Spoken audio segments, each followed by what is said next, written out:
It's time to cut down a tree. Hello and welcome. Welcome to Input English. Today we're going to join Robert and his family with a problem that Robert is going to solve. They've had their house for many years, and over those years, Robert had fixed a number of problems. He had replaced appliances, different plumbing fixtures, different light fixtures, and they have gradually made this house the way they wanted it. One of the problems that they noticed every year is that the mulberry tree at the corner of the house would make mulberries, and then these would be eaten by the birds. The intense blue pigment of the mulberries would be in the bird droppings, which frequently were on the sidewalk, and then the boys would track those pigmented droppings into the house and stain the rugs. This very much upset Kathy and Robert. They considered the options. They talked about the mulberry tree because of this problem that occurred every year, and they considered that maybe it should be removed. In general terms, Robert did not like the idea of cutting down trees because trees were something he valued. He wanted trees, and so the idea of just casually cutting down a tree was abhorrent to him. But he analyzed this situation and he found that the cost to them of having that mulberry tree, given the stains in the rug, was fairly high. The other big problem with that tree is it was too close to the house. It was growing up under the eaves, and that could be a fire issue, and it was too close to the foundation. So he really didn't like the location of that tree so close to the house. So after some discussion, it was decided they would remove that tree. Robert went out and examined the tree with the thought in mind of removing it. It was close to the house, but it was leaning away from the house. The trunk at the base was about a foot in diameter, maybe a little bit more.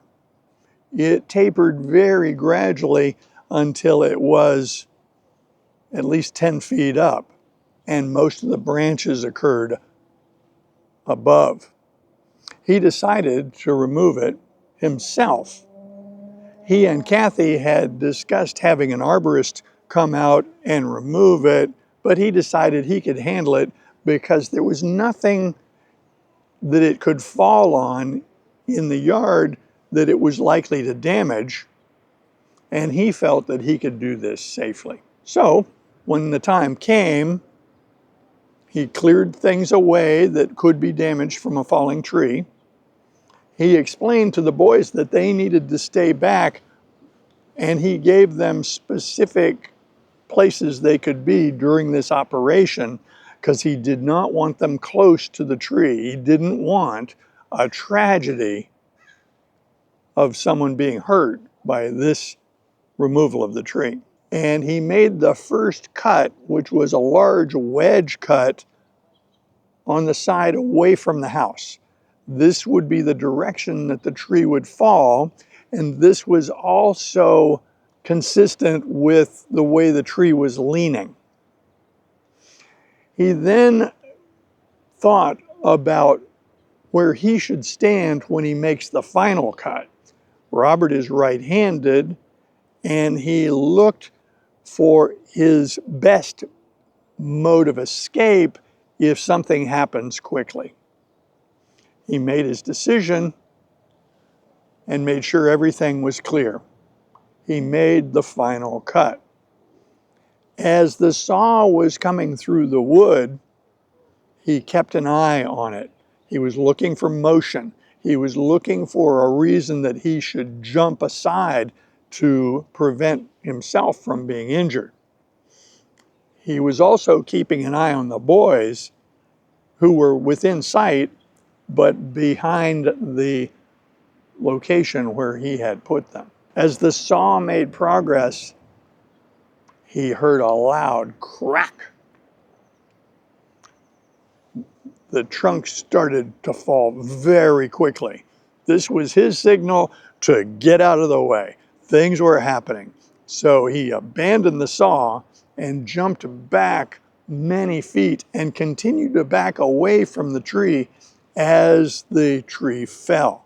It fell away from him, but he didn't want it to hit the ground and then perhaps kick back and hit him. So he wanted to be a good distance from the stump. The tree fell with a thud. He examined what he had done and was very satisfied. He spent the rest of the afternoon cutting the small branches and leaves off, and they were placed at the curbside so that the city could come pick them up for mulching. Larger branches he cut into pieces for firewood and stacked them near the house. The tree trunk he had plans for. This is mulberry wood. From his work at the hardware store, he had come to know a fellow named Simon who was a wood turner. And he had already talked to Simon about uses for mulberry wood. He was told by Simon that mulberry wood was ideal for making bowls, and the size of this tree would make it prized material for making bowls. So he offered the wood to Simon, who quickly accepted.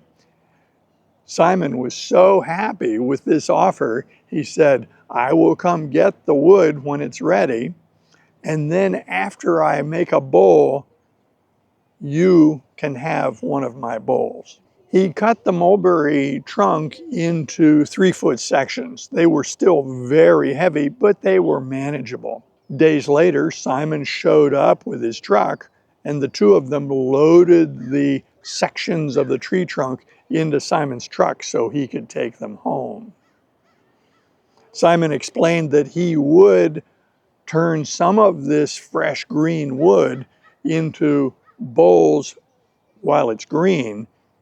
He explained that it's much easier to cut the green wood, but that he has to cut them thick, let them dry, and then do the finish turning after the wood has dried. He told Robert that mulberry should not crack, but it could, so he doesn't want to turn it too thin while it's green.